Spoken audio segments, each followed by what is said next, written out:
Okay, there is in the beginning there is the one thing is basic earning per share, the second one is diluted earning per share, and one we are going, it is very new for us. Okay, intermediate diluted earning per share. Now see why we are concerned about this is one of the element that will drive the investors to invest in the company. That is the only one issue. That is the reason we are talking. This one will really attract the investors either to in the purpose. I will write here. This is what will happen. This will drive investors. Okay, to retain. Okay, to invest. Okay, all things will go on. They have to dispose of.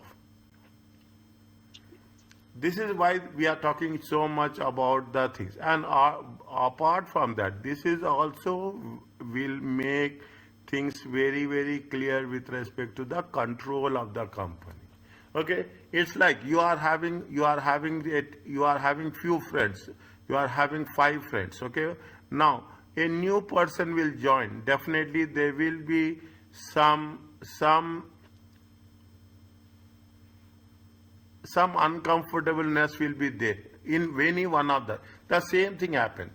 If the number of shares, once the net number of shares potentially issued from exercise of the option or warrants has been calculated, it causes the number of shares to increase. Is that once it has been exercised, the number of shares will increase and it will lead to dilution. It will add to weighted average number of common shareholders. Okay, and that was there. Fine. Now what will happen once you are the numerator will be with the dividing the income available to the common shareholders. Definitely what will happen, there is a before conversion, after, during conversion, after conversion. Okay, I want to make clear is that there is a before, there is a after, and there is a during. Okay, that's what that is. Is that there are potentially several steps between basic earning per share and diluted earning per share. Yeah, there are potentially several steps between basic earning and diluted. During this process, what will happen? You will call it as a intermediate diluted earning per share. Okay, now very quickly read this one.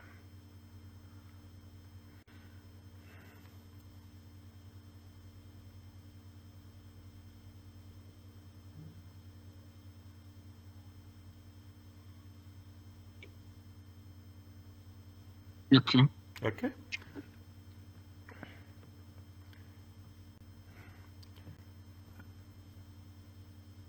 Make it a point. Okay. How much is the step by step, point by point? They have a net income of how much? 1 million. Company has how many shares? 500 outside. The Kelly has also 7,500 shares. Convertible value, convertible non-cumulative preferred stock. How much they are paying? 4%.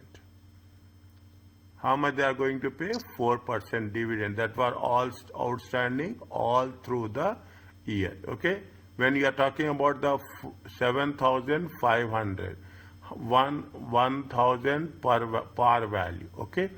For the par value outstanding, how much is the fine? Okay. Now, preferred dividends are how much? It is 30,000. Okay, preferred dividends is how much? It is 30,000. Net income is there how much? Net income is 1 million. Okay, minus preferred dividends. Okay, preference dividends. Preference dividends is how much? 30,000. It comes to how much? 970. Okay, now if you are taking into consideration, is it at 1.94? Okay, till here nothing is there. It's very clear. Now, during the previous year, what they have said, they have granted options. Now you will understand the concept of option more clearly. To purchase how many? 30,000 common shares at a price of how much? At a price of 10. That we are purchasing we are going to pay at the rate of 10 since they have issued during their common stocks are outstanding during the full year. Is that during the year? How much is during the year? Average price. Kelly common stock was sold in the following prices: 24, 30, and 27. What is the rule we have covered in the last session? When you are going, see, it has been mentioned here. Where we had it has mentioned, we are going where it has been given here somewhere very clearly. Is it right? If it is going to be, where is that?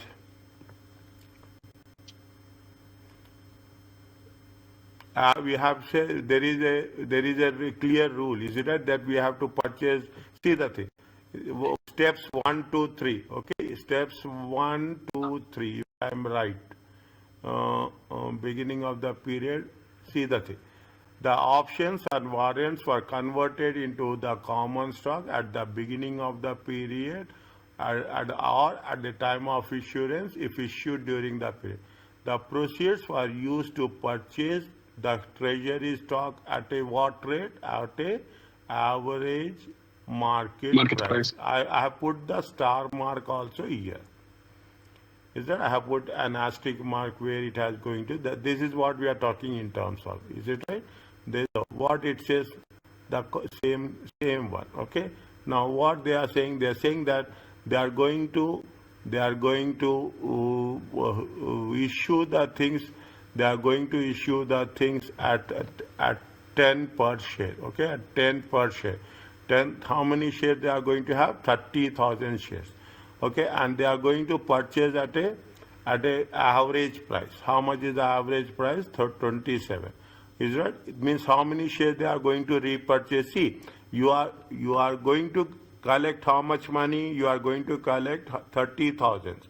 30,000 times 10. Is that you are issuing 10,000 shares, 30,000 shares at the rate of 10. But if you are having 300,000, if you go to the market, you are going to pay at what rate? You are going to pay at the rate of 27. How many shares we are going to purchase? You are going to purchase 11,111. Are you clear about this? Mm. Okay. Now, how many shares we have? So we multiply the 30,000 with the 10 price. Okay. Yes, 30,000 with 10. That has to be in dollars once we have. Fine. That's all. No? It is in dollars only.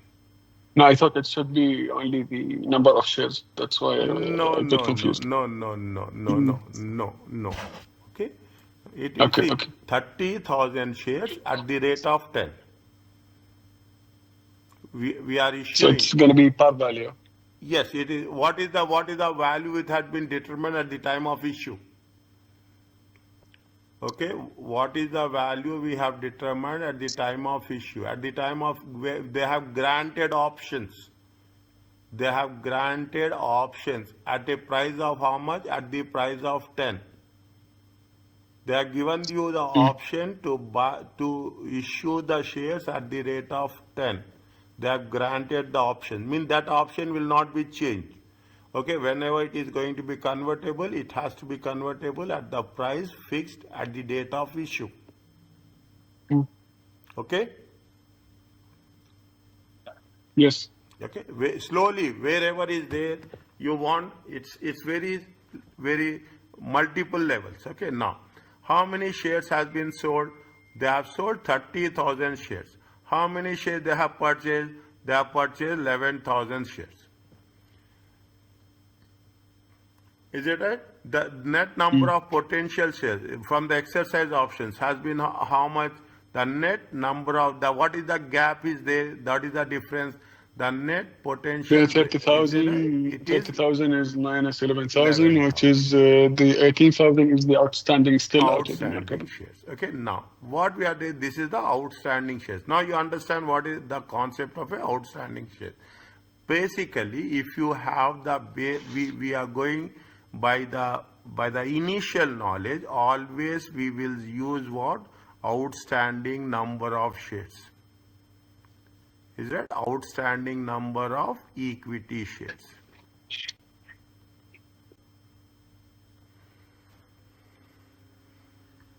Now, this is the outstanding number. See how many shares we have repurchased. We have see, very simple, very simple. 30,000 shares we have issued. Okay, how many we have purchased? We have repurchased how much? 11,000. Now, how many are outstanding? Outstanding is how much? 18,889. Is it 18,889? This is the outstanding. Means outstanding means this belongs to whom? This belongs to equity shareholders.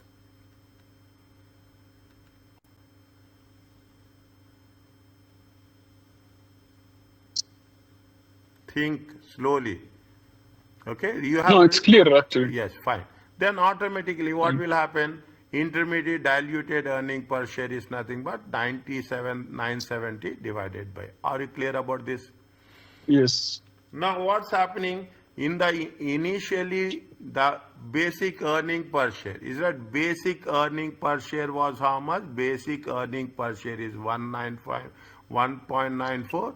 Definitely after the issue of the share, the intermediate the diluted earning per share has been decreased to 1.87. Nothing is there. Simple mathematical calculation, but we have to be very, very careful with respect to the process. Okay. Okay, we are careful with the process, how it is going to be happen. This is that actually this is the way accounting will be done. Okay, this is the way the accounting will be done. Now they are talking in terms of effect of the convertible bonds and preference shares. Same thing, process is them. Nothing is we will, if you are converting in the bonds, interest will decrease. On the interest you will have the tax will decrease. Once you have given reducing the tax, the preference shares will get affected, and subsequently the earning per share will either it will increase or it will decrease. How the process will work? The next step is calculating diluted DEPS. What effect any convertible or convertible preference shares outstanding on December 31st. The process is the calculation of the EPS effect. Is that the process is the calculation of earning. The EPS effect for each issue is the additional income.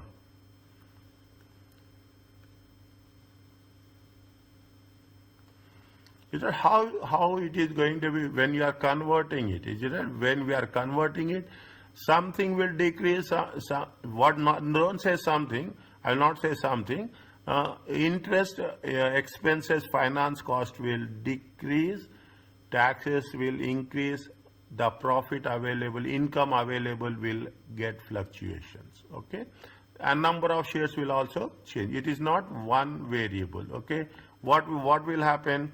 I will write it. What is the when it is a convertible? Okay, when it is a convertible, the finance cost will decrease. Okay, the taxes will increase. The income available to common shareholders will it may decrease or it may increase. Okay, as per the convertibles. Okay, automatically what will happen? The number of shares will also have the changes.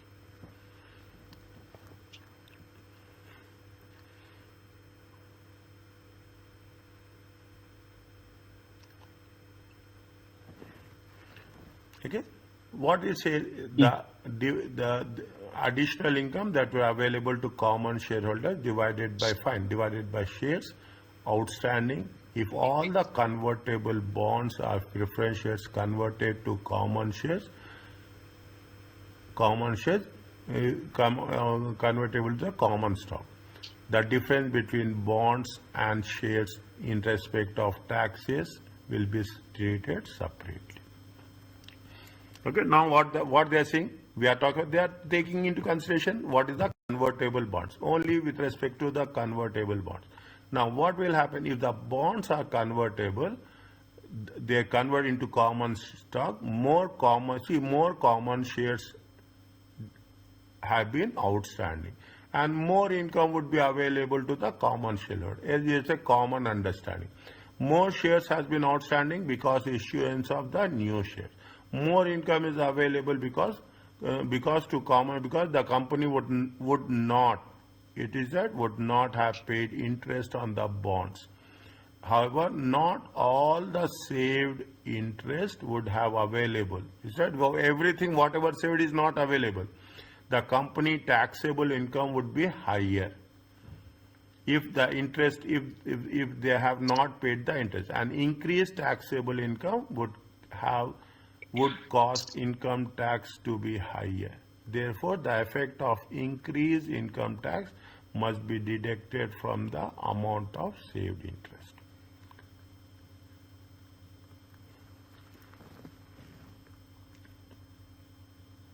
Is it clear to you? Read once very quickly. Is it right? Once. Okay. No.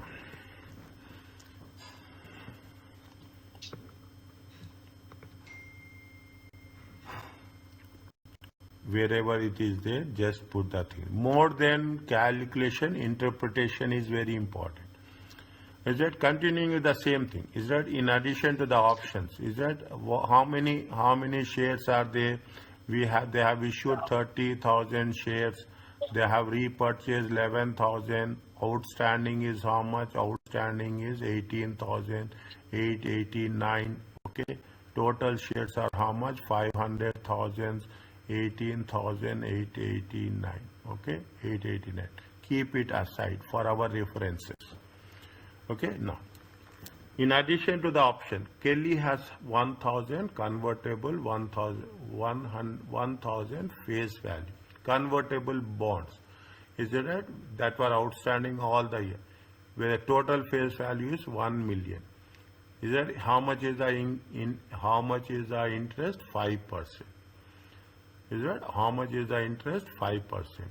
And each 1,000 is convertible into 10 common shares.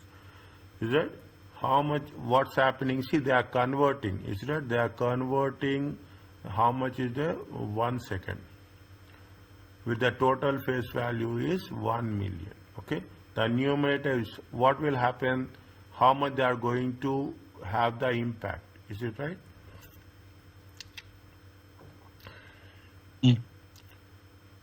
Fine.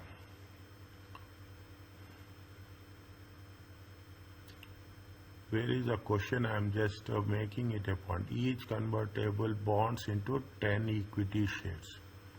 Is that tax? The numerator is how much? 1 million is the face value. Is that 1 million is the face value and the interest is 5%. Is it? Interest is 5%. See that is 1 million is the face value into interest is 5%. How much you are deducting? How much is the interest? Interest is going to be 35,000.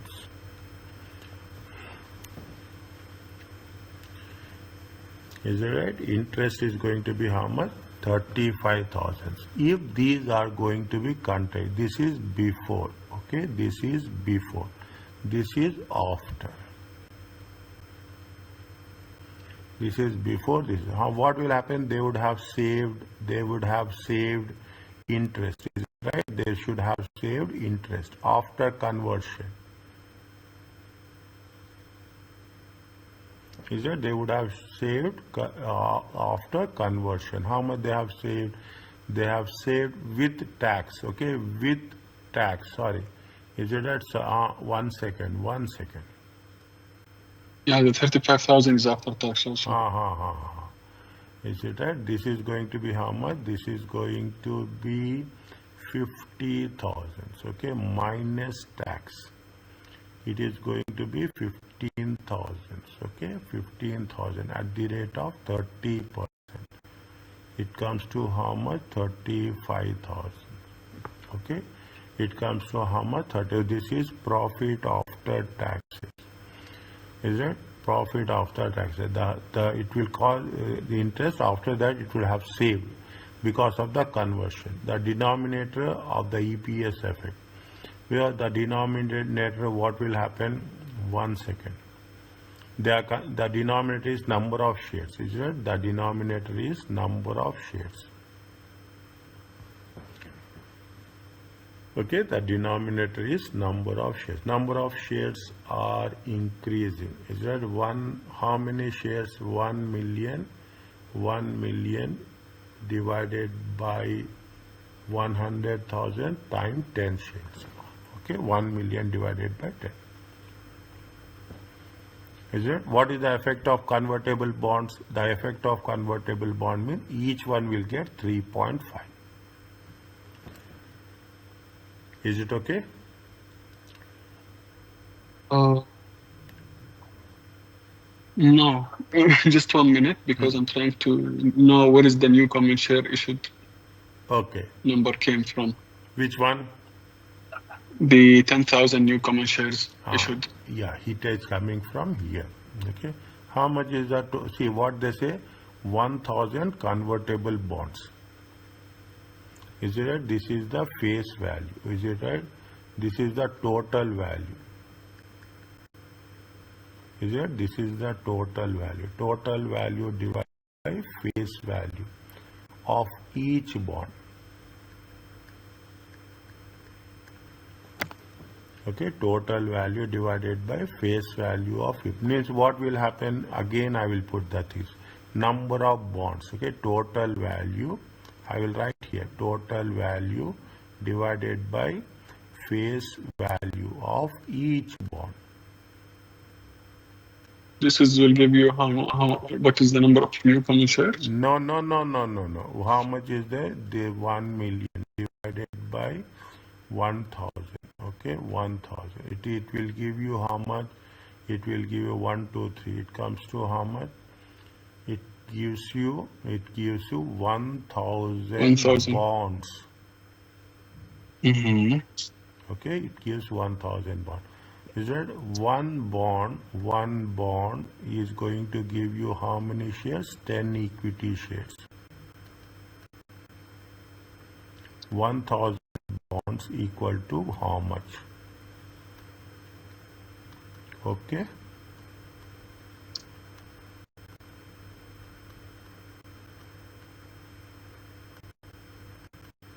Is it clear to you? Each 1,000 bonds is going to give you 10 common shares.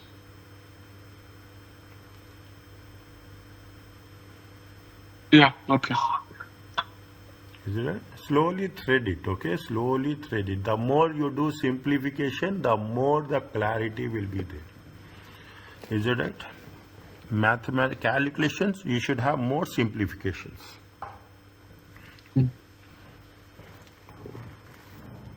Are you clear about this? Yes. Take your time. I'm here, okay? Don't worry about that. But make it clear, okay? Now, how much you are going? The question has to be more specific. Are you clear about this? This is with respect to what? Convertible bonds, okay? Convertible bond. We are talking in terms of we have done in the previous case. What we have done, what is the concept of a cumulative preference shares? What is the concept of a non-cumulative preference shares? Is it right? If the preference shares are are you clear about this? If the preference shares are converted into convertible, if the preference share had converted their convertible preference into common shares, more common shares outstanding during and more income would have been available to common share because preference dividends has been eliminated. Are you clear about this? Yeah. Is it same nothing? Now you will get a control over the subject. Whether or how much income would have been available depend on the type of preference shares. Now what is the thing? How much available is on the type of preference shares, whether the preference shares are cumulative or the preference shares are non-cumulative. Is it right? Is that if the preference shares were cumulative, the amount of dividend earned during the period would be available. If the preference are non-cumulative, more income will become available to common share. If it is cumulative preference shares, less income. If it is non-cumulative preference shares, it is more income. That's all. In both the cases related to dividends, no adjustment. There is nothing for taxes. Is that there is nothing for taxes. Now again I will say, is that right? How much is there if you take the previous example? How much is there if you take into consideration after taxes? How much is there after taxes? It is going to be 35,000. Okay, take it. I will not put like this. It will make you confusion. 1 second. Okay, I will make you. Is that this is profit before interest and taxes? They will have the interest. They will have profit before taxes, then you will have taxes. Then you will have they will have the amount available, income available to common shareholders. Okay, now because we don't have any impact of taxes, putting these together, EPS effect on the preference shares is as follows.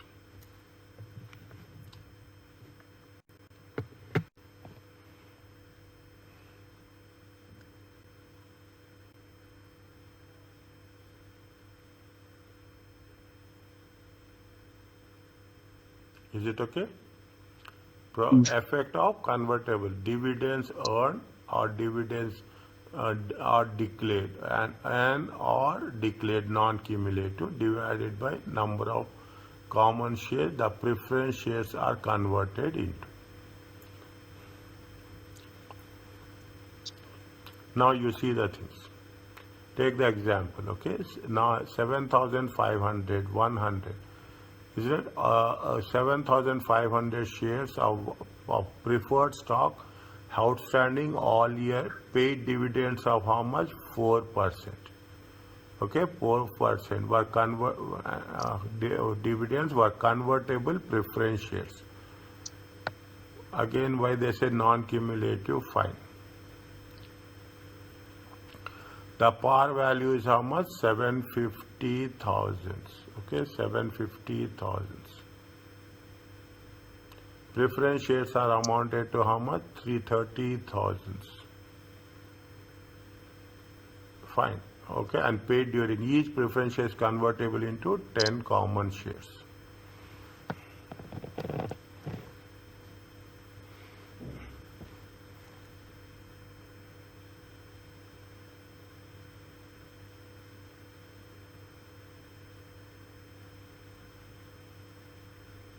What will happen? What will happen? See the thing. When there is a conversion, okay? There is a conversion of the preference shares. Is it right? There is a conversion of preference shares.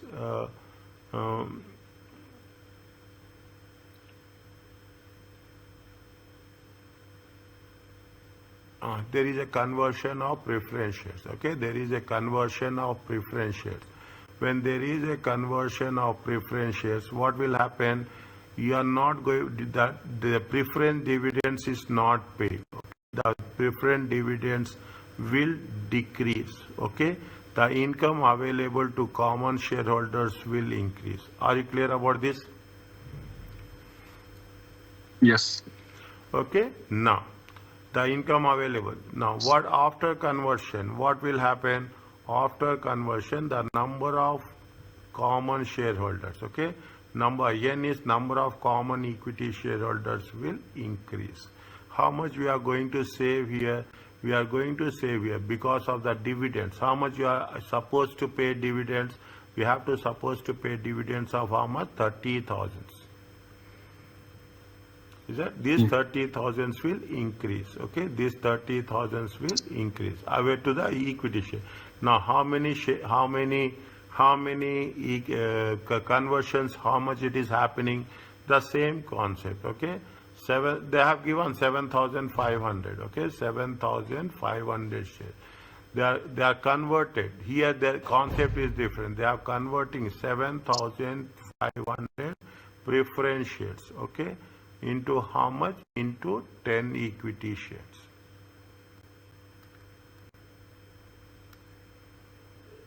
Is it right? Into 10 equity shares. Okay, you can put in or you can put in a direct way also. Is that 7,500 divided by, is it right? 7,500. Fine, no, don't take 7,500 shares. 7,500 shares into equity shares are how much? 10. How many shares are there? Number of equity shares. It is going to be how much? 75,000. Are you clear about this? Yes.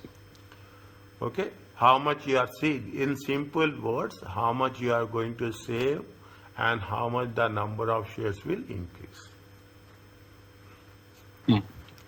Okay, the effect is that slowly. We are going into the detail. Okay, in depth. Now things will be more specific. The EPS effect needs to be calculated for each individual class of convertible securities before going to the next step. Is it? Before we are, what is the rank the EPS from? After the EPS effects are calculated, all classes of convertible, they are according or as per the EPS effect. From the lowest to the highest. The lower the ratio of the numerator to the denominator, E effect. The more, for 1 minute. The lower the ratio of numerator to the denominator, the more diluted the effect. Okay. Okay, because more conversion would decrease the company EPS. More number of shares. Is that the more what will happen? The conversion. Is it that the conversion will increase? The number of shares or number of equity shares will also increases. The earning per share will decrease.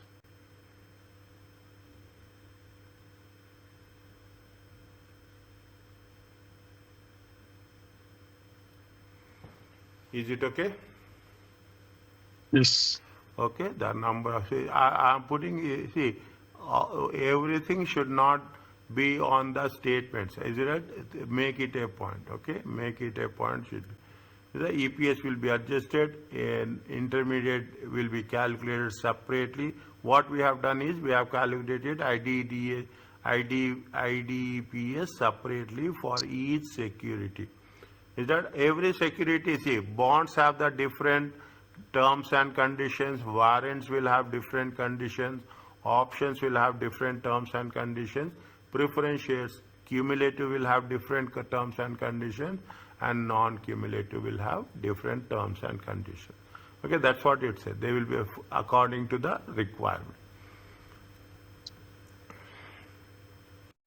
Read this one.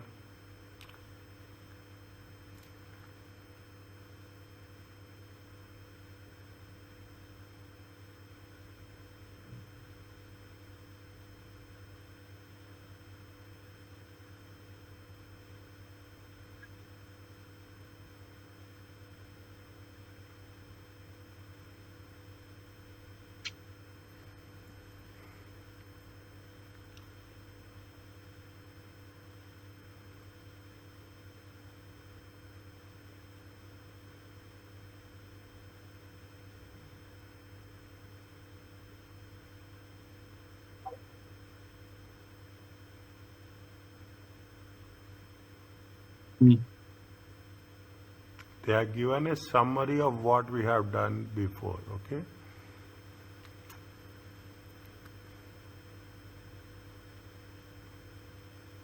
Okay.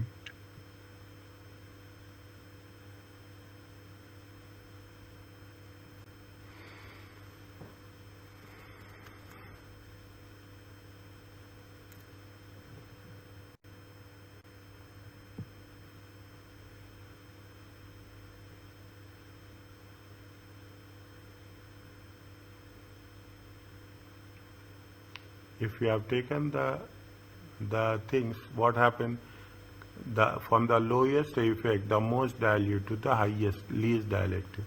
Convertible preferred stock is 40, and the convertible bonds is how much? 3.5. We have calculated before. Previously, it has been done. The convertible preferred stock is more dilutive because the preferred stock EPS effect is lower than the convertible bonds.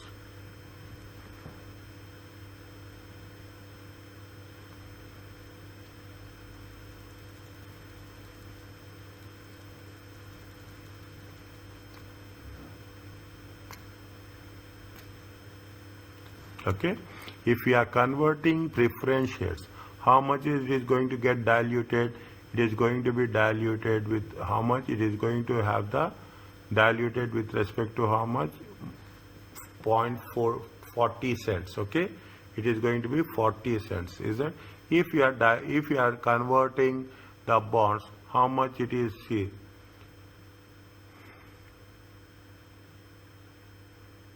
$2.5.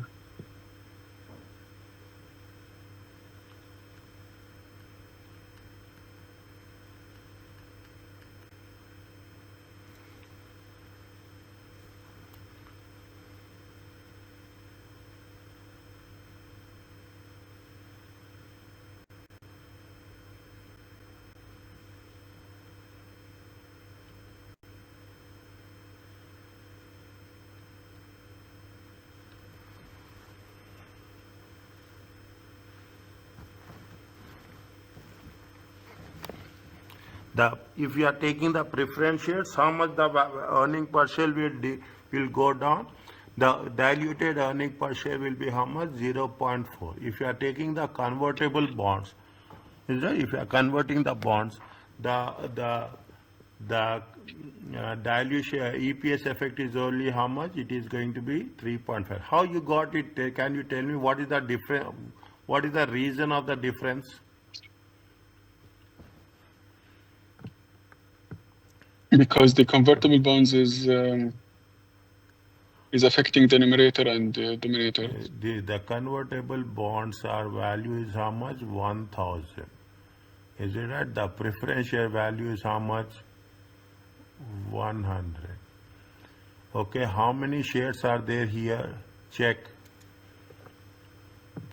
In convertible bonds, okay, in convertible bonds, how many shares are there? 10,000. Are you there?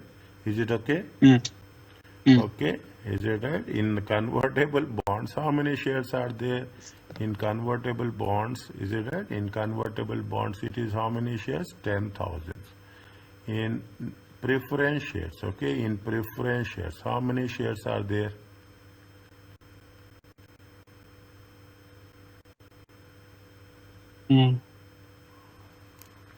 Okay. Yeah. Okay, the bond value. Okay, the bond value. This is what we have to understand. Is that there are so many things. The moment you introspect, you will get the things. Is it right? The face value of Y it is 1,000. Number of shares are only 10,000. Definitely, the dilution will be less. Here, what will happen? That number of shares are more. The dilution will be more.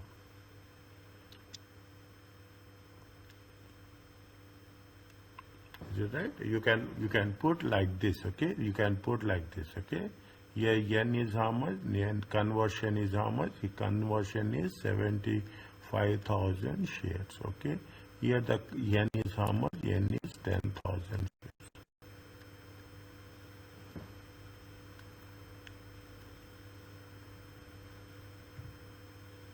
Why they are saying that the convertible preferred stock is more dilutive?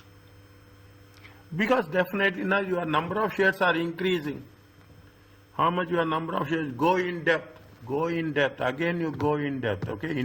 Go in detail. How much is there? Now first I will answer your question. Why number of what you asked? Why the number? Why it is decreasing more? Is it right? Convertible? I mean, no, it's not that. I mean, the convertible preferred stock number is 0.4, right? So the number is smaller than the convertible bonds. So the effect is smaller, isn't it right? Yes. So it is more diluted? Definitely. Now see the things. More Mm. diluted means what? The value is decreasing. That see basic again now basic earning per share is $2. Okay. I got your Okay, point. diluted Okay. earning per share is going to be 1.4.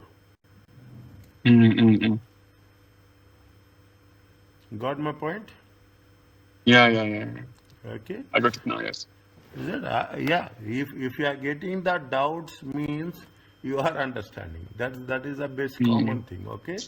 Are you clear about this?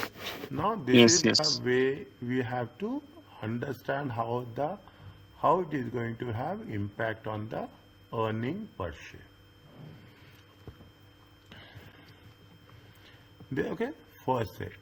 Now, what we are doing, we are going to make it a uniform way. Okay, what is after the EPS effect calculated, and they have ranked the numerators, the effect of each one of the income IAC, denominators number of shares. Okay, can be added to the numerator and denominator and calculate intermediate DEPS. The effect of numerator convertible and convertible bonds and preference shares are added, and at one minute nothing will happen. What we are doing here, we'll add the component of the convertible bonds with respect to the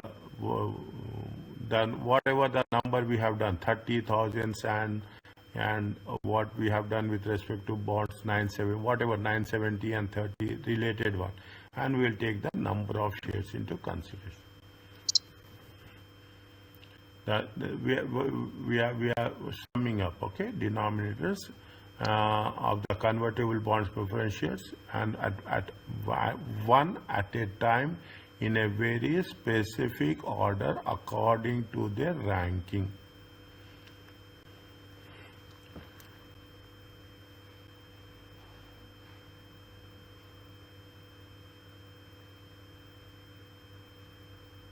Okay.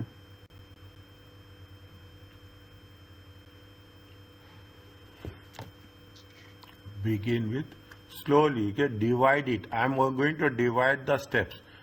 Begin most dilutive security. Is right? This is the first thing. Second one is what? Add the numerator denominator of that first to the IAC and whence of the previous IDPS and calculate the new. Fine. After adding numerator denominator of the first lowest EPS effect and recalculate the IDPS, taking the security to the next lowest EPS effect, and add the issue numerator denominator and recalculate IDPS.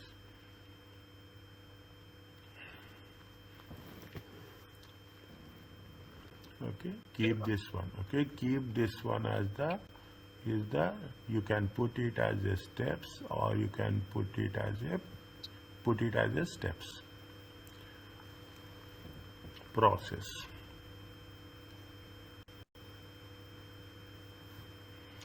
Process continues until IDPS is calculated that is higher than the previous IDPS. We will see how it is.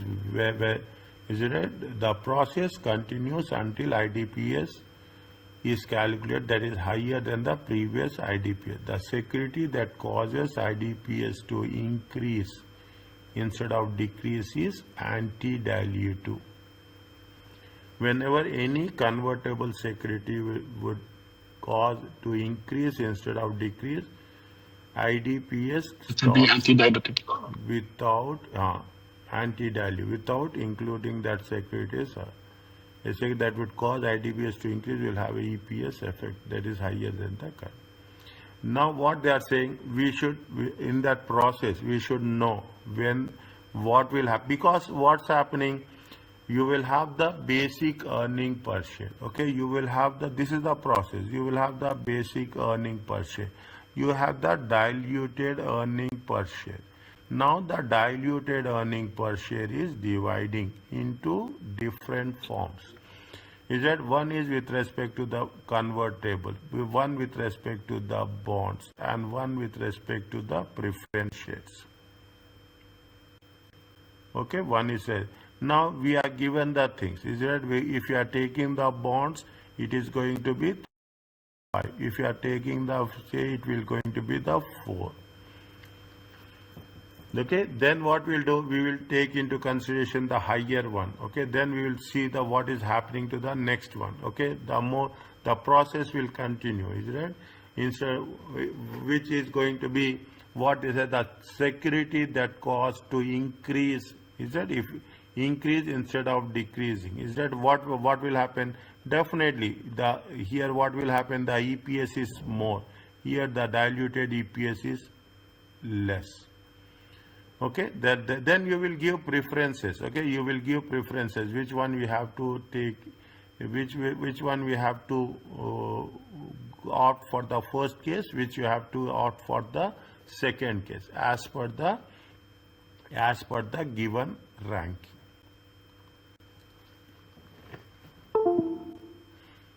Okay, as per the given ranking. We'll see. Okay, we will make, we'll keep it in see the here, unless we will go here, then only we can understand. Okay, just read this one quickly.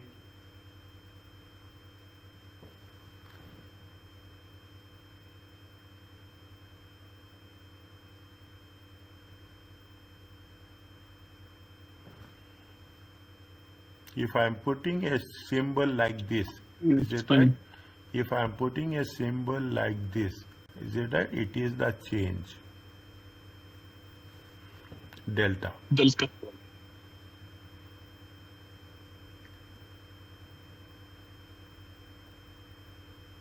It's fine, sir. Okay. Once the EPS is there, fine.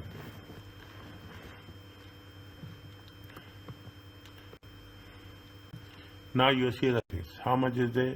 This is very clearly explained, very easily, in a very easiest way. 10,000 is there. Is that right? 10,000. 1 million is there.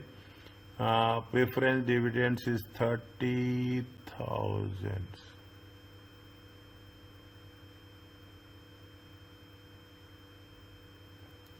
$30,000 is the dividends or in the interest?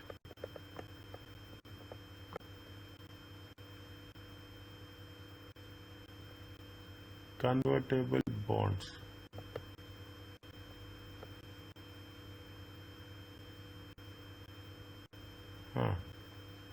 30,000 is the dividends. Okay, this is from.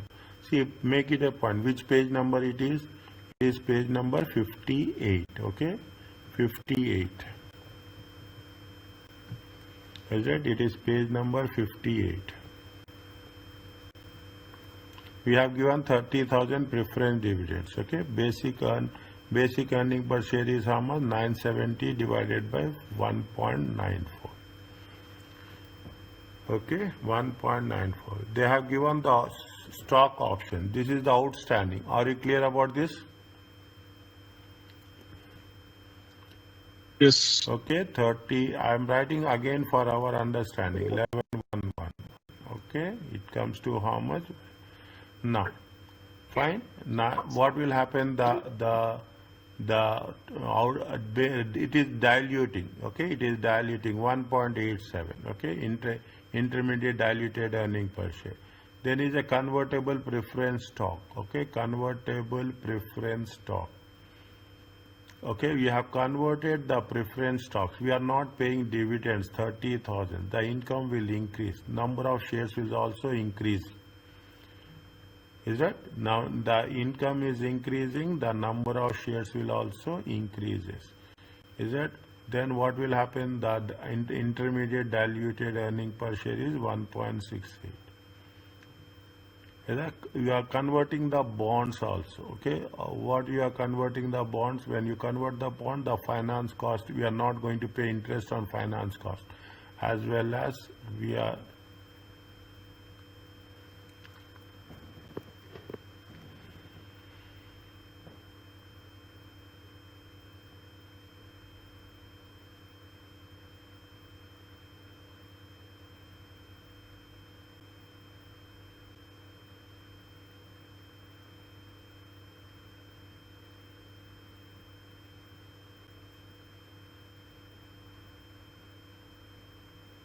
Okay.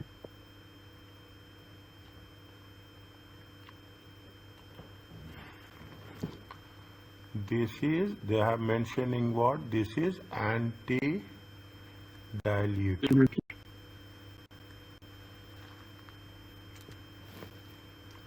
Right? Anti-dilute.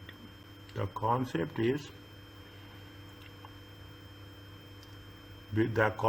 is when you are talking about the convertible bonds, the earning per share is not, dilute is not decreasing. Is it? It is not decreasing. The earning per share is increasing. Okay. Okay? It is not dilutive. Okay? Yeah. Dilutive means it is decreasing. Anti-dilutive means it is dilutive means it is Increasing. decreasing. Okay? Anti-dilutive means now you can have a Increasing. increasing. Okay? Yeah. See that EDV is dance. Is it? It is anti-dilutive.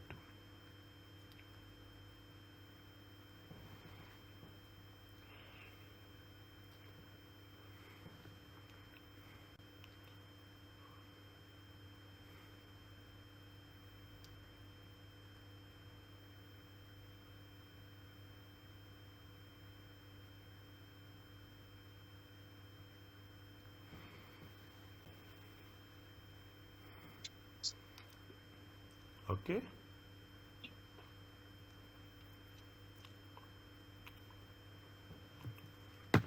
Very specific and advanced. Okay?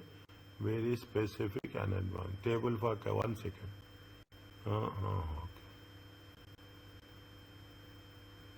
Okay. Recall the calculated EPS convertible bonds. Example 3, that the number is greater than the intermediate 1.68. 1.68. That means whenever the calculated EPS affect any security is greater than the intermediate DPS just preceding it is whenever the calculated EPS effect of any security is greater than the intermediate DPS just preceding it, that security is anti-dilutive. See the thing. Well, again, I want to just, I didn't told you, whenever they go like this, okay, go, you will have very clear, okay, whenever the calculated EPS effect of any security is greater than the intermediate DEPS, that security is an anti-dilutive.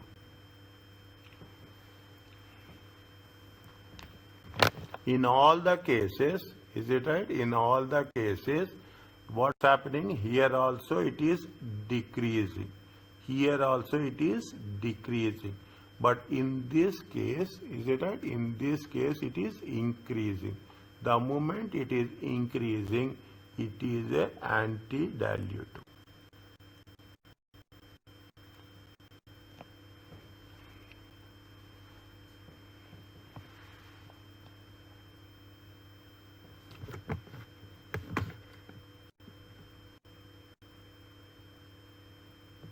Okay? Yes.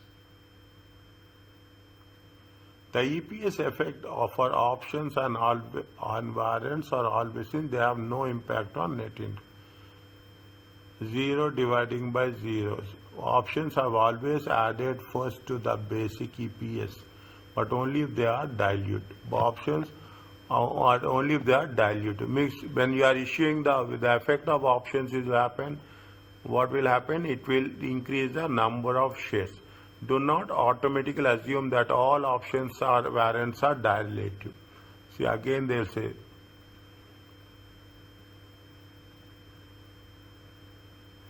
if the purchase price of the holder of warrants would pay the, if the purchase price that the holder of the option or warrant would pay to purchase the stock option is higher than the average market price of the stock, the option, see, yes.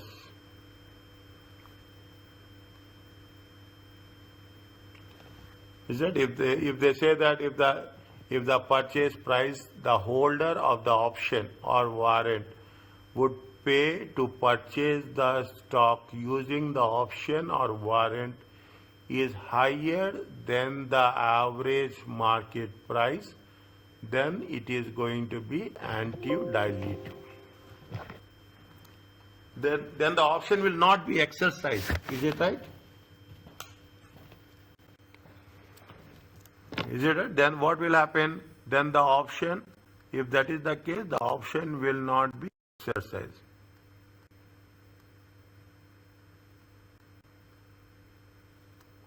Then it is going to be anti-dilutive.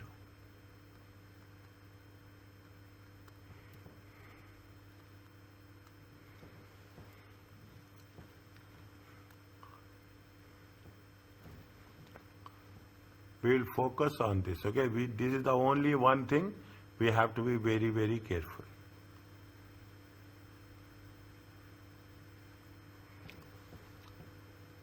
What is the anti-dilutive? Tell me.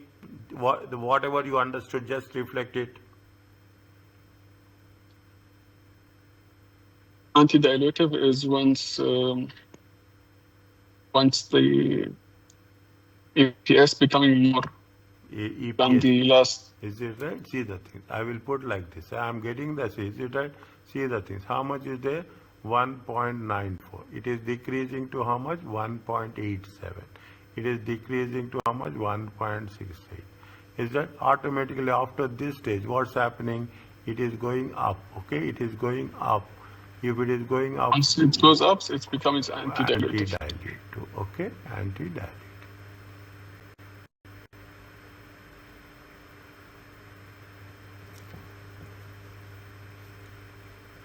Even when you are, see, these are the ideas, okay? This is the smart way of understanding, okay?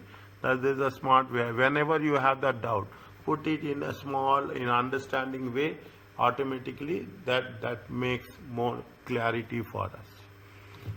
Okay? Okay. Now.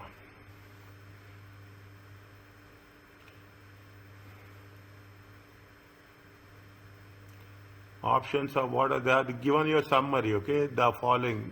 We will go through it. Options and warrants using treasury. The proceeds from the exercise are used to buy treasury shares at the average market price, and the number of new shares is the number of shares issued minus the this is what we have done, okay? I'm giving you another, the same relation, okay? 30,000 minus 11,111, okay? 30,000 minus 11,111, it gives you 18,889. No impact on the numerator, as no dividends or interest paid are related to the options. If the exercise price is greater than the market price, the options are anti-dilutive and not included. If the exercise price is lower than the average value, the options are dilutive. Number of shares will increase, okay? Number of shares will increase if the exercise price is lower than the market price. Then there is a dilutive. Then the very interesting one, okay? Very interesting. This is the, is it right? To make you understand, okay? To make you understand. Fine. If it is the case, no net shares issued in the net shares issued is calculated. Shares that would have been issued in the exercise price of warrants minus shares purchased. Because 0 divided by anything is 0. Fine. Okay. Just have this one. It gives you a complete sum. But we will understand only when we have a complete understanding of the previous case. Because most of the students, what they will do, They will say that we will take the summary. You will understand the summary when you have the understanding of the each and every concept. Correct. Okay, see the same thing what we have done in the previous convertible preference shares. If converted, the total preference dividends would not have been declared or earned. The number of common shares that would have issued in the preference shares has been converted to common shares. Is it right? What we have done here? What we have done here? We have done here something 970. Okay, 970 divided by how much we have done? Okay. 970. Okay, 970 divided by 51189. Just check. That's what we have done.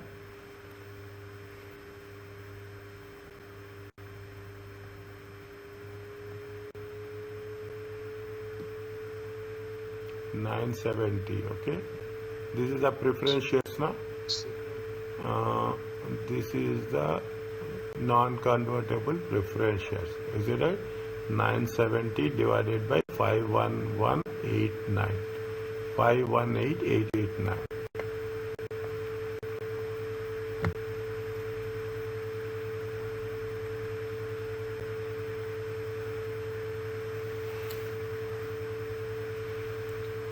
Okay. Check again, cross check, okay? Cross check again what we have preference dividend. And whereas the convertible debts, how much is the numerator?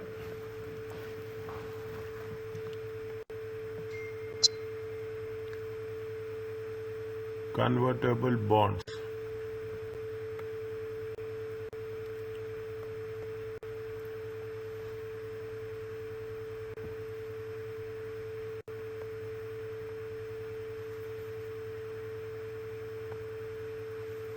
$35,000 by 10,000. Can we put like that? 35,000 by 10,000. 35,000, is it right? 50,000. 50,000. 1 minus 0.3 divided by 10,000.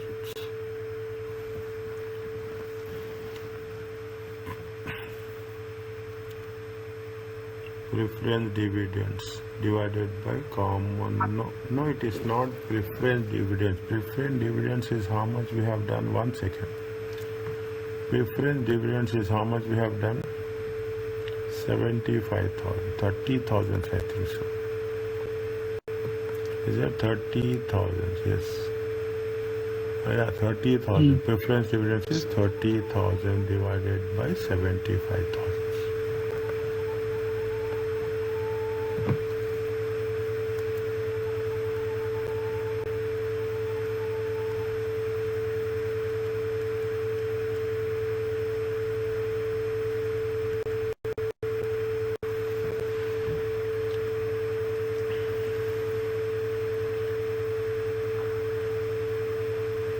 Is it okay? Okay.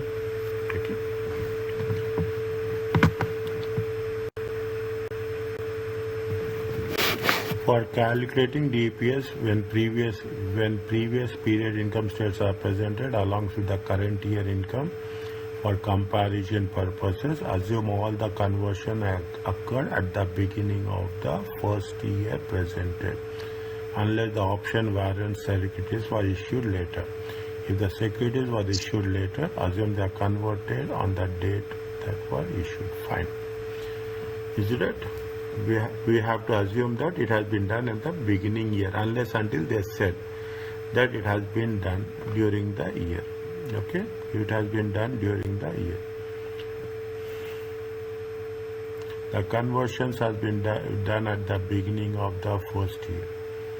So the diluted EPS in each of the periods. Note that the calculation of D must be done separately for each individual year.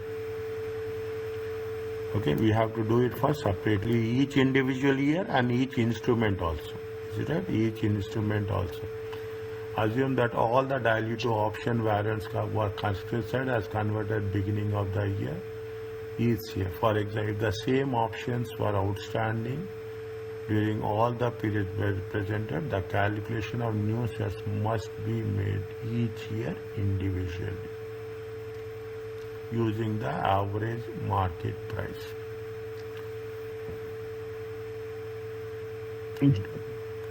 Fine. Okay.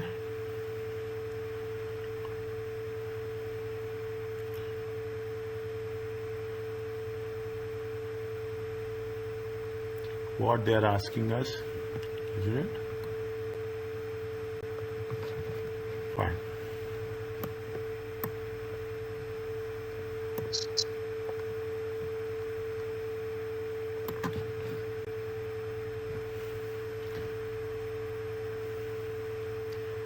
Basic EPS is 3.5.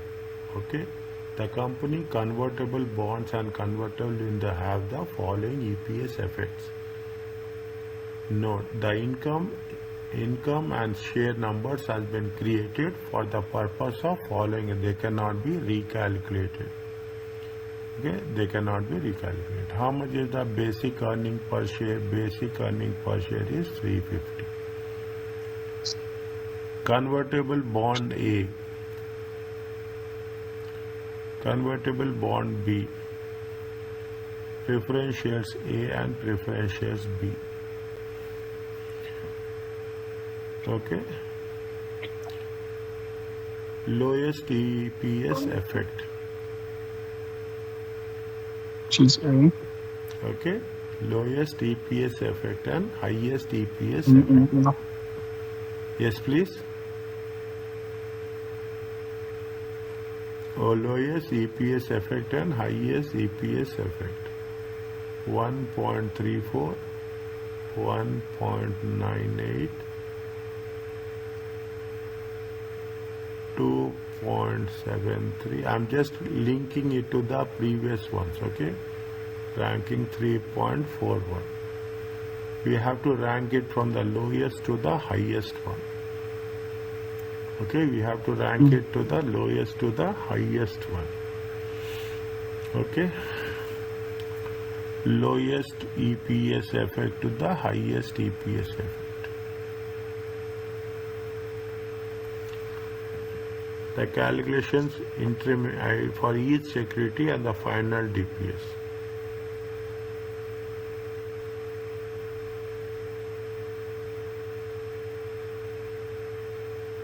In all the cases, 1, 2, 3. Convertible bonds, see preference dividends. How much is there? 35. Okay, 35.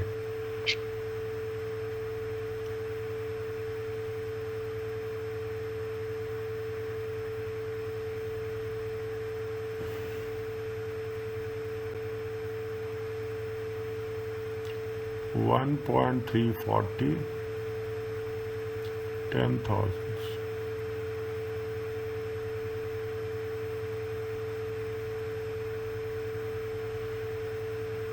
Preference shares A, convertible bonds B. Okay.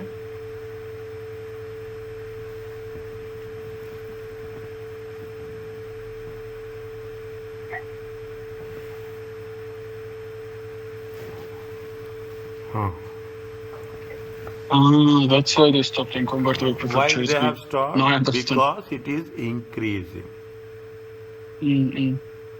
But they didn't have to calculate it also. Huh? They just saw the number. Yes. Okay. They have stopped it. Okay. Because these are anti-dilutive and are omitted.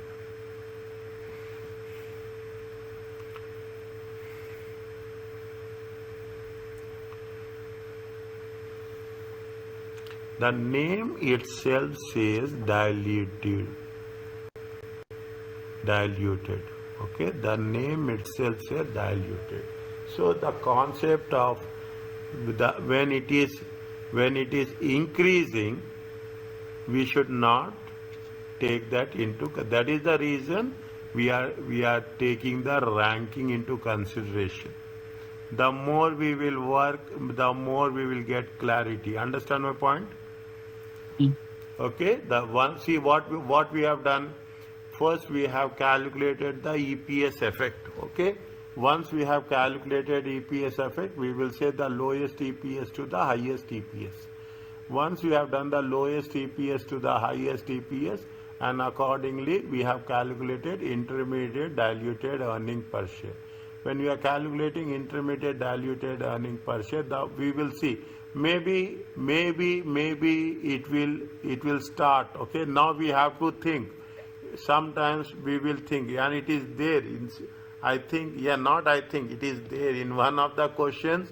It is increasing and it is decreasing. Okay, what will happen the moment it is, we are giving the rankings. Okay, we are giving the rankings. If the moment it is till it is decreasing, we have to take into consideration. The moment it start increasing, it is not a dilution, it is an anti-dilution. Automatically we have to exclude. Mm. Now you understand the concept of anti-dilution? Yeah. Okay, it took little bit time for us. Okay, it took little bit time for us to make sure that thing. Okay, now the final diluted earning per share is how much? It is 3.2. And after that, it will, if you go on adding, it will be how much? It will become how much? It will become 3.41.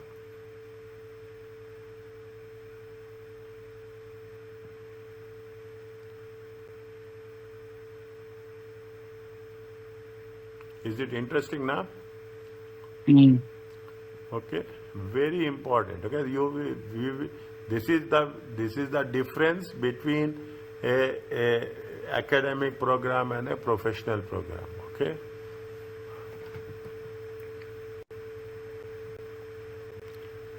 Once it is done, once go through again slowly, step by step.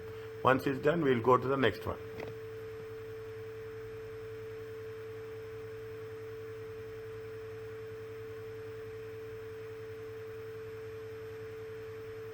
Make it a point.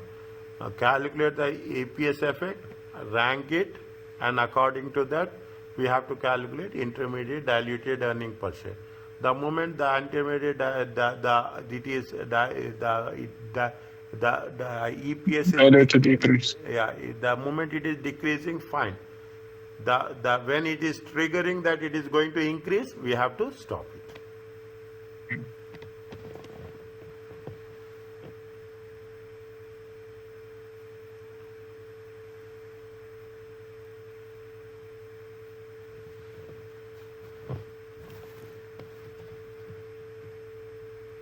Is it okay? Yeah. It is not disclosed, Basil. It is not difficult, okay? It is not difficult at all. It is interesting. It's only practicing actually. Yeah, it is understanding and practicing. Discuss. Any discussion is more important than the moment we'll say, cross question me. That's very important. The more you question me, the more I will just explore the options to make it more simplification. Okay, now. Fine, disclosures are required. Is it right? EPS disclosures are required. Is it right? Just I want to say it is not related to that, but I will tell you this is apart from our subject, but from the accounting perspective only, from 2027, okay, the year onwards. Is it right? IAS 1 is going to be replaced. Okay. It is going to be replaced by IFRS 18. Okay, keep it in mind.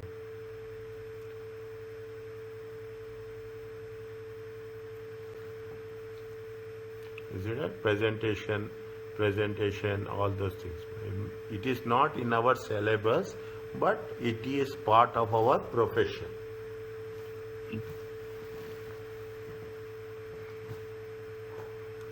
A major change is occurring in the financial statements. Okay, because we are talking about why I said it is, we are talking in terms of disclosures. Is it right? When we are talking about the disclosures, it is going to be part of preparation and presentation of the financial statements.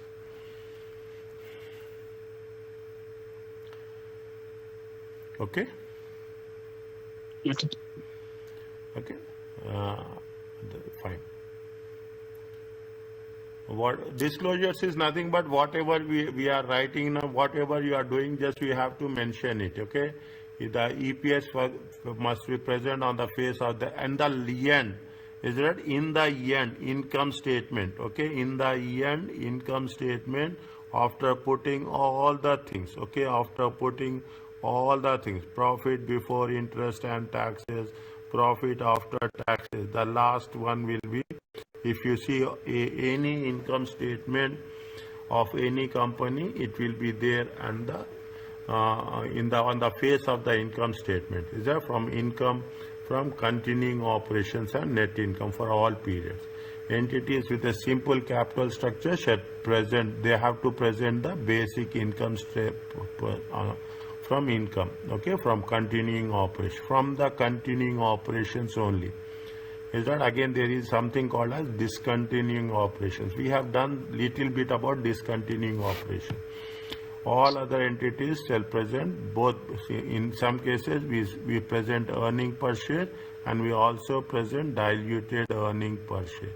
This diluted earning per share is mostly presented to the notes to the accounts. It will not present in the income statement. Okay, it will present the notes to the account. Income statement, and they need to be shown with the equal prominence, meaning one cannot be obvious and large while the other is small. If diluted EPS is reported at least for one period presented, they must be reported for all periods presented. Comparative, is it right? It is the concept of a comparison. Is it concept of a comparison, concept of a consistency. If the entity also reports discontinue in any period, if the entity also reports discontinued operation in any period, it should be present basic diluted for that line. If there is any discontinued operation, we have to mention. Okay. Also disclose any potential dilutive shares, any conversions are there. Is it the calculation the current period, because they are anti-dilutive. The entity must also disclose any potential dilutive shares that were not included calculations of DEPS, because they are anti-dilutive. If they are not included in the current period, it is anti-dilutive. If the stock split or stock dividend has taken place in the current year, previous year income statement presented, means if there is any stock split or stock dividends is there, we have to mention that also.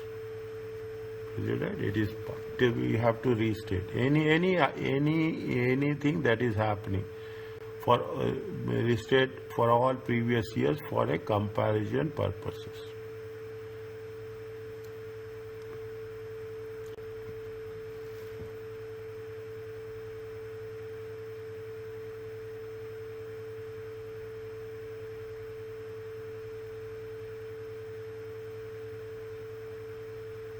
Have a complete this. Just read it. I'm reading it.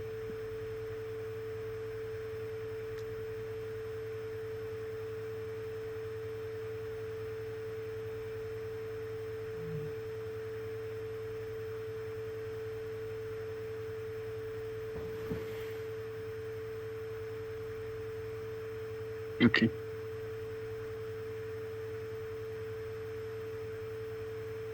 There is something called cash flow per share. Yes. I don't want to know it. Is that right? We will do that. Okay?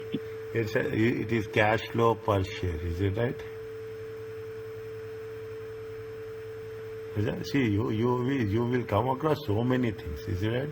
You will come across one of my students working in Morgan Stanley. They asked me that you have to give some refresher course for us. Then when we are doing that course, definitely the more you give corporate trainings, then you will have more exposure to all the things. Is right? Because academically, professionally, actually academic teaching is different.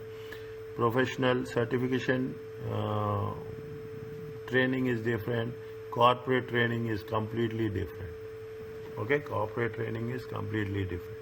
So that there we will have, you will come across so many new things, very interesting things. Then you will say that what has happened. Are you clear about this?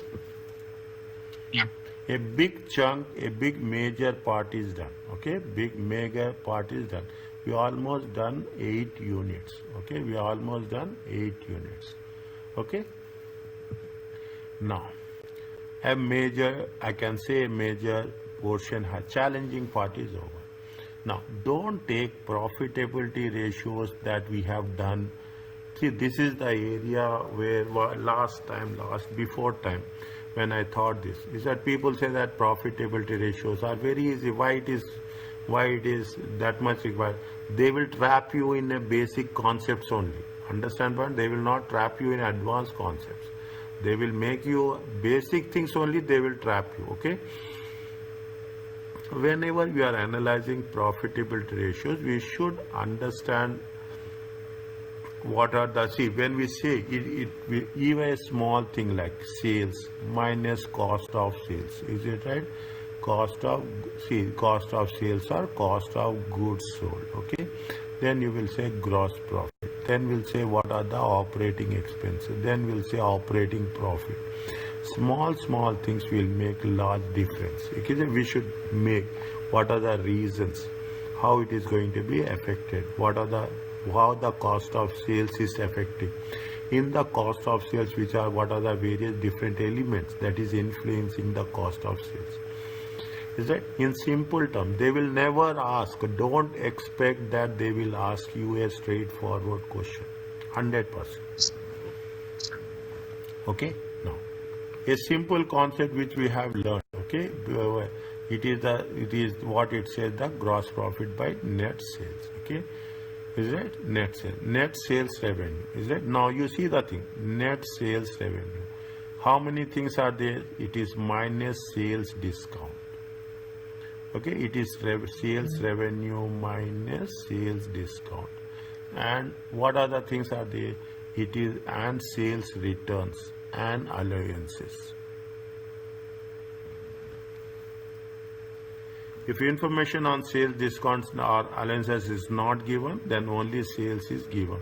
This assumes sales is a net sales. Means what are the things which we have to undertake? We have to take the discounts, we have to take the returns, and we have to take the allowances.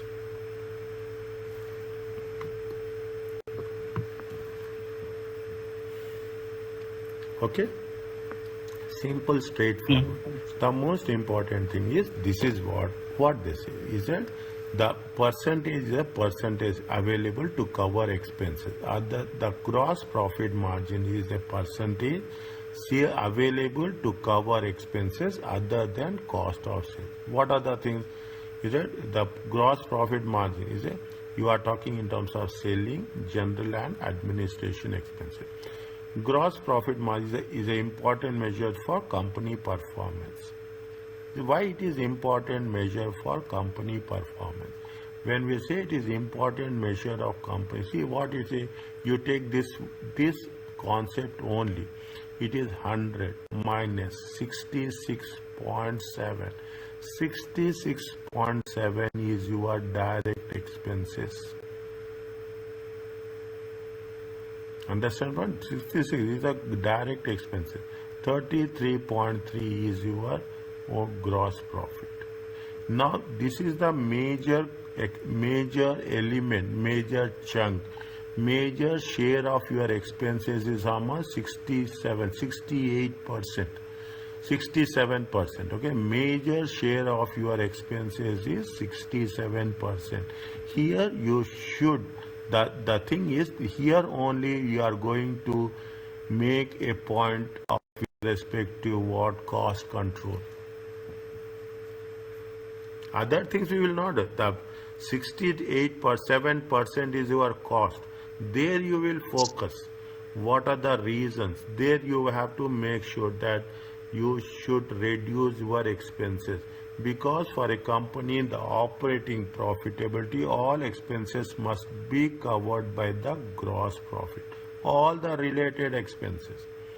Is that what are the related expenses related of selling? See, because this 33% will have we have to cover all other expenses. Okay, you have to cover all other expenses, and then you will have the net profit. Okay, net profit.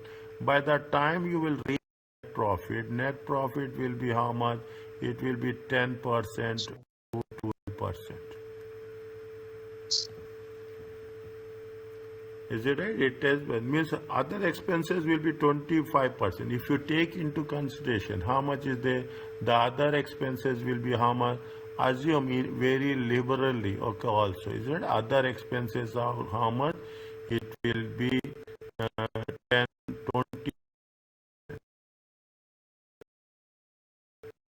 Now you see that the direct expenses are, the cost of sales is 66%, other expenses are 23%. Is that now you have to make sure whatever the gross profit is there, from that gross profit only we have to recover other expenses. That is what you should keep it in mind. Operating income is the amount remaining after those costs has been covered. Therefore, company gross profit margin percentage is key to its overall profitability. We think till now, is that we think till now is everybody will think till now that it is the net profit, but no. It is not the net profit that matters. It is the gross profit margin. Is that you are coming across a completely an opposite, extreme concept. We think that net profit is important. No, because gross profit is the one which is going to cover. We should not only think this is what the cost management talks about in simple way. You are talking about the cost control. You are talking about the cost planning. You are talking about the budgeting. Why we are doing this? We have to reduce the expenses, exclusively cost of sales. Is it that? This is why, that is the reason gross profit margin is the most key to the overall profitability.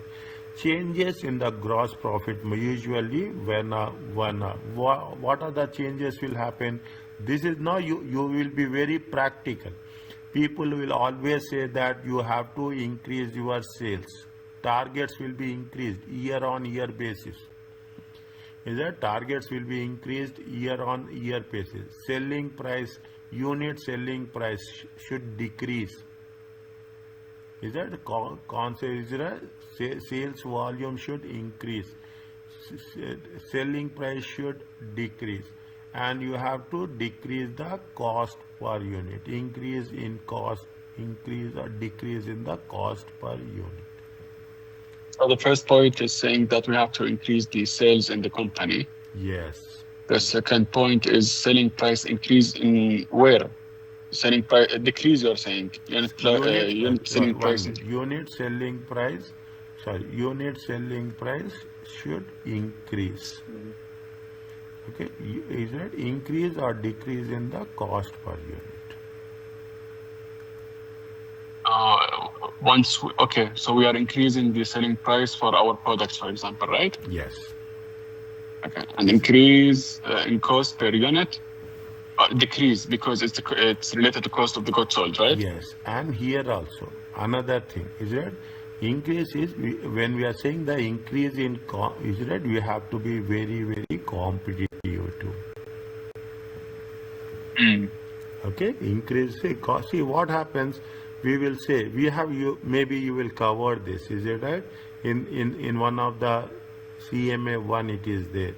Is that you have a target costing is there. You have going to be throughput costing will be there. These are the things you will come across. Okay, we will say what is the target costing, how much you have to target, how much you have to calculate the cost, what should be the margin. Okay, so what will happen? It's only increasing the selling price is not economical. I will say competitive, and it should be also economical. Is it? Because when you are doing this, people are cost. We are not talking about price sensitive. Okay, we are talking in terms of what? We are talking in terms of cost sensitive.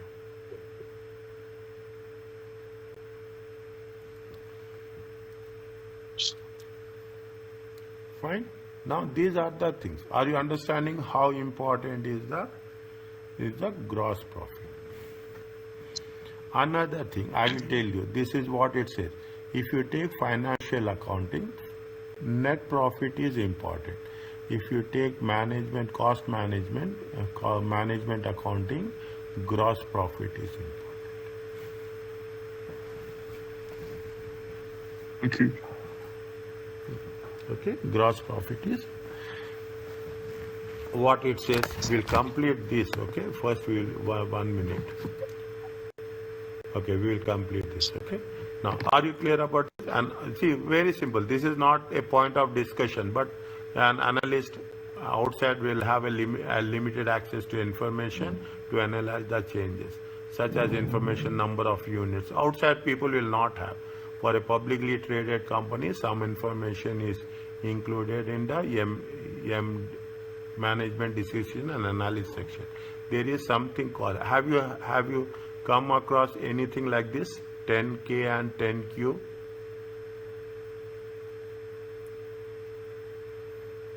Oh. Is it? 10K is the annual reports. Okay. See, 10Q is the quarterly reports. See, most of the companies you come across, is it right? Most of the companies say what is the quarter 1 results, what is the quarter 2 results, what is the quarter 3 results, and what is the quarter 4 results. This is expensive. They will compare with 2023 with 2024. What this is the most important. Every company will not do, only because it is adding the cost, but it gives you a very transparent information to the shareholder. You will say what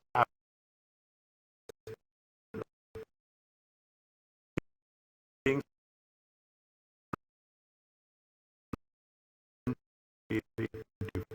There are some people will do quarterly, some people will do half yearly. Is it? Some companies will do half yearly, and most of the companies will do annually.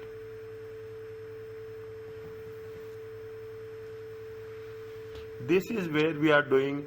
This is the information which is going to be submitted in management discussion and analysis section in the annual report. Okay, you will come across if you have a good access to the business reports, or if you have the access to the stock exchanges. In the stock exchanges, they will publish on the website the quarterly results. Okay, every company will not do, selected companies, because it involves cost. Okay, is that filed with the Security Exchange Control. Okay, Security Exchange Control. Some of the analysis needed to be determined the causes of changes in the gross profit margin. Is that? See, what we want to know. See, every quarter will not be same. Okay, every quarter will not be same. In some quarters it will increase. In some quarters it will be stable. In some quarters it will decline. Is that we are using this for our strategic purpose. Okay, for our strategic purpose. How you have to plan according to the each quarter. We will not do monthly planning. Most of the time we will do, unless the analyst access managers. Okay, we will do a quarterly planning, and that is the reason quarterly reports. It is otherwise called as a 10Q. 10K is the annual, 10Q is the quarter. If internal data is available, variance analysis can be performed. Okay, variance analysis is there in part 1. Okay, variance analysis is there in part 1 with respect to standards and actuals to determine the factors responsible for changes. You are talking in terms of manufacturing variances. Is that how much the manufacturing cost variance? Okay, cost variance, material variance, production variance. Okay, you have various variances we are using at each and every stage, at the basic level, at the advanced level. However, a full analysis requires the reasons for changes to be assessed. What are the changes that happening from quarter to quarter, from year to year? That is the reason, year on year basis. Is it quarterly comparison people will do?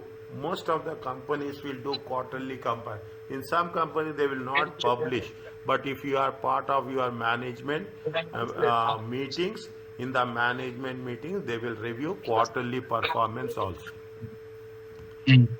Okay, use this. Is that's they are talking about the capacity in the industry. What is the in terms of how it is going to be capacity utilization? Okay, over capacity or under capacity in the is it?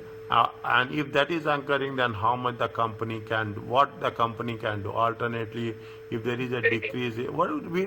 It is nothing but we want to go for the source. Is that source of variation? We want to go to the source of variation, whether it is happening with respect to the process, my internal factors, external factors, where there is a issue or where there is a problem. Is that what are the reasons? What is the reasons increase or decrease in the gross profit, and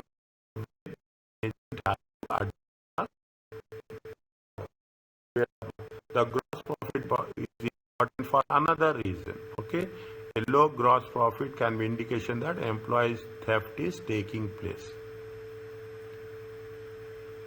If the gross profit margin for a restaurant is lower than the industry, then the restaurant prices are in line with other restaurant prices. If the gross profit margin for a restaurant is lower than the industry, but the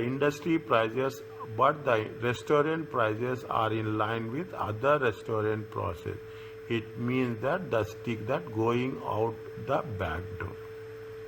What are the reasons? Okay, what are the, again, we are not only comparing the with the previous year. Okay, we are not only comparing with the previous year, but also we will compare with the competitors, and we also compare with the industry. Okay, we also compare with the industry. Is it okay? Read this one.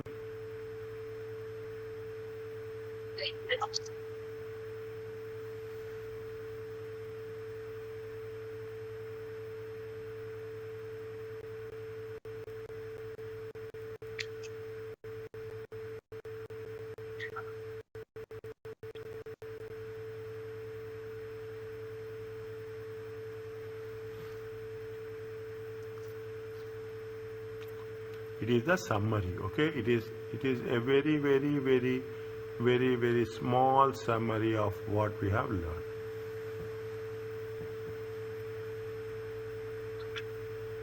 Yeah. Is it okay? It's okay. Can I stop now? Yeah.